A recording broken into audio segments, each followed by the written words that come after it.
मध्य प्रदेश की मोहन सरकार एक और जहां आदिवासियों और दलितों की सुरक्षा को लेकर संवेदनशील है, वहीं दूसरी ओर सागर जिले के खुरई विधानसभा क्षेत्र के मालथौन में आदिवासी युवक नीलेश की आत्महत्या ने सनसनी फैला दी है। आत्महत्या से पहले रिकॉर्ड किए गए एक वीडियो में नीलेश ने पूर्व मंत्री और खुरई विधायक भूपेंद्र सिंह के करीबी समर्थकों राघवेंद्र सिंह परिहार, नितिन जैन और अजीत राय पर गंभीर आरोप लगाए हैं। नीलेश आदिवासी के अनुसार इन लोगों ने उसे नशे की हालत में झूठी एफआईआर दर्ज करवाई और इसके बाद उसे लगातार प्रताड़ित किया गया, जिससे परेशान होकर उसने खुदकुशी कर ली, जिसका वीडियो भी अब वायरल हो रहा है। मृतक नीलेश आदिवासी की पत्नी और परिवार ने भी दबंगों के खिलाफ गंभीर आरोप लगाए हैं, लेकिन अब तक एफआईआर दर्ज नहीं हुई है। उधर मृतक का जल्दबाजी में अंतिम संस्कार कराना भी संदेह पैदा कर रहा है। दरअसल खुरई में राजनीतिक रंजिश के चलते झूठी एफआईआर कराने के लिए आदिवासियों को हथियार बनाना कोई नया काम नहीं है। गोविंद सिंह मालथौन से पहले भी व्यापारी रानू सिंघई पर भी एक साथ आदिवासियों द्वारा 5 एफआईआर दर्ज कराई गई थी और ये सभी मालथौन थाने में ही दर्ज की गई थी। हालांकि अब ये घटना सामने आने के बाद सरकार ने दबंगों पर सख्त एक्शन की तैयारी की है। देखिए क्या है पूरा मामला।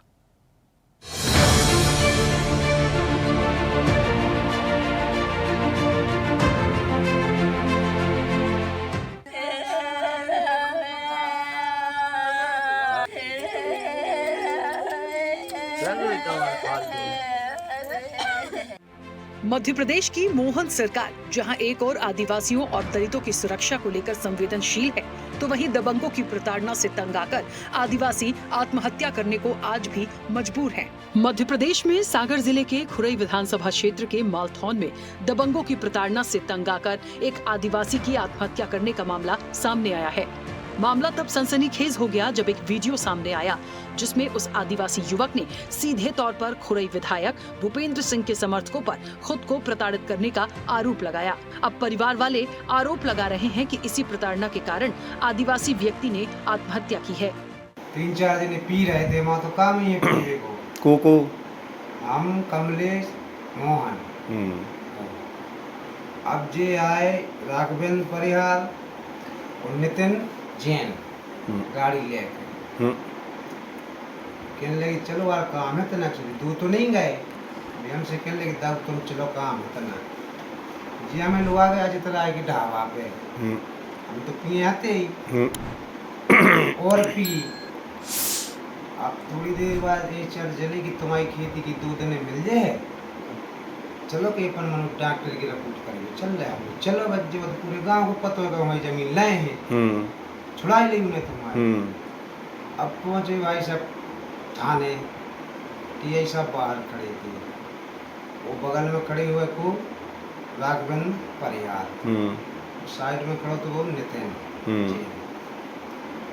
मंत्री जी को फोन आया को पंचांग खुलो तो कौन मंत्री जी? भूपेंद्र मंत्री। अब उनने पहले कही कि हाँ उनसे हमारे टीआई साहब से बात करवाओ। कौन ने? राघवेंद्र को फोन आओ टीआई साहब से बात करवाओ। टीआई साहब ने बात करी। कौन से बात करी? मंत्री जी से। अच्छा। है मैंने कही चलो भी अपने आदमी आ, चलो हम करो कार्यक्रम ने उनको भी आए हम उतने खड़ो कर ला माने मैं लिखी उनने। जब जो पतो नहीं है उन्होंने का लिख दई का नहीं लिखी। हम तो मनु जे नहीं गए थे रिपोर्ट करने। हमें तो जैसे चाचा की रिपोर्ट लिखवा दी हमारी माँ ने गोविंद सिंह से भी, तो हमें 2 साल से मिले नहीं। कौन चाचा? गोविंद सिंह राजपूत। अच्छा। हम तो 2 साल से इंदौर में काम कर रहे हैं। मैं परिवार अब नहीं ने बना दा बात को बताऊंगा। हम तो फिर नाम आए ढूंढत फिर नहीं खिलाने पप्पा खिलाने का, हम बच्चे पाँव ही पल लो नहीं पप्पा हमने तो कही नहीं है मना हो गई। कैसे लौट के आप घरे गए अबे भी इनने नहीं बताई हमें कि हमने माने तुम्हें कैसी रिपोर्ट लिखवा दे। हमें रिपोर्ट का कोई मालूम नहीं।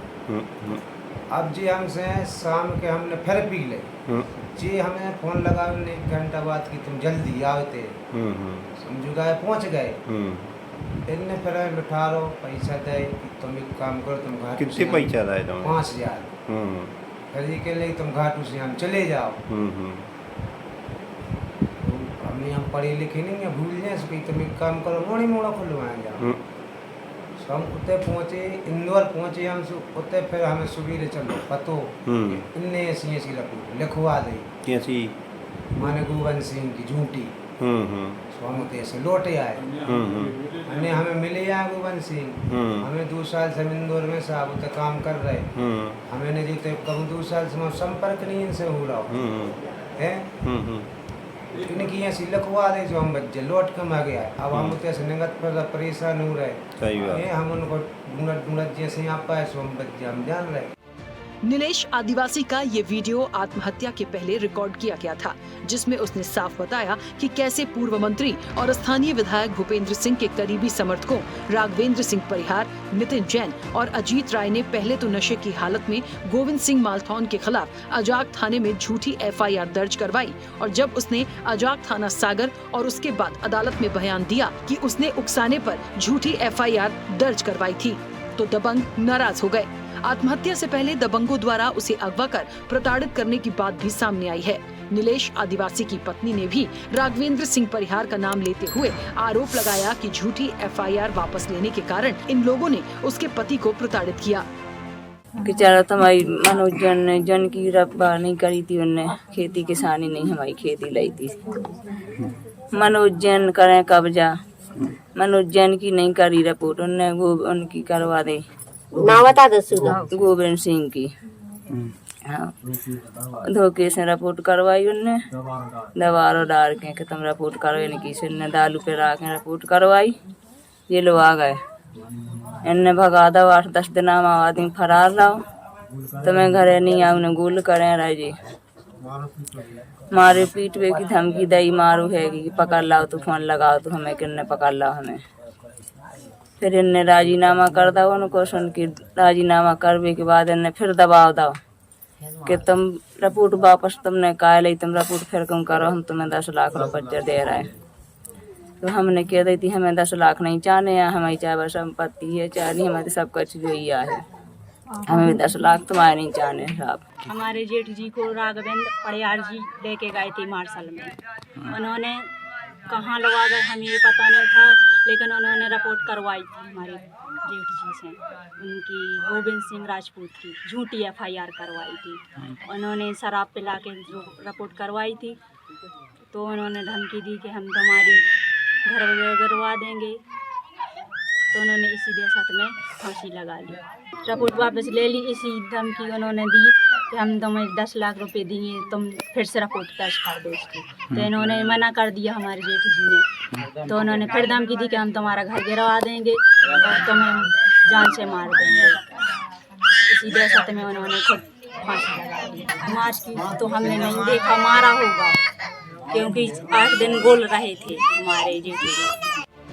इस मामले में पुलिस का रवैया भी सवालों के घेरे में है। कहा जा रहा है कि आरोपियों को पुलिस का संरक्षण प्राप्त है, इसलिए इतने गंभीर आरोप के बाद भी कोई FIR दर्ज नहीं की गई। पुलिस ने जितनी फुर्ती से मृतक का अंतिम संस्कार कराया, वो भी उसकी कार्यशैली को संदिग्ध बना रहा है। वहीं गोविंद सिंह मालथौन ने आशंका जताई है कि स्थानीय पुलिस थाने में मृतक की पत्नी की शिकायत के बाद भी अब तक आरोपियों के खिलाफ कोई कार्रवाई नहीं की गई है। अब पूरे मामले को दूसरा रूप देकर बेगुनाहों को फंसाने की साजिश रची जा रही है। खुरई में राजनीतिक रंजिश के चलते झूठी FIR कराने के लिए आदिवासियों को हथियार बनाना कोई नया काम नहीं है। गोविंद सिंह मालथौन से पहले भी व्यापारी रानू सिंघई पर भी एक साथ आदिवासियों द्वारा 5 FIR दर्ज कराई गई थी, और ये सभी मालथौन थाने में ही दर्ज की गई थी। इसके अलावा बड़ौदिया नौनगीर दलित हत्याकांड में भी राष्ट्रीय स्तर पर खुरई विधानसभा को कुख्यात किया था। ब्यूरो रिपोर्ट, स्वदेश न्यूज। ऐसे ही वीडियोस के लिए लाइक करें, शेयर करें, फॉलो करें। YouTube पर जाकर सब्सक्राइब कर बेल आइकन दबाना ना भूलें, और ताजा अपडेट्स के लिए swedeshlive.com पर जरूर जाएं।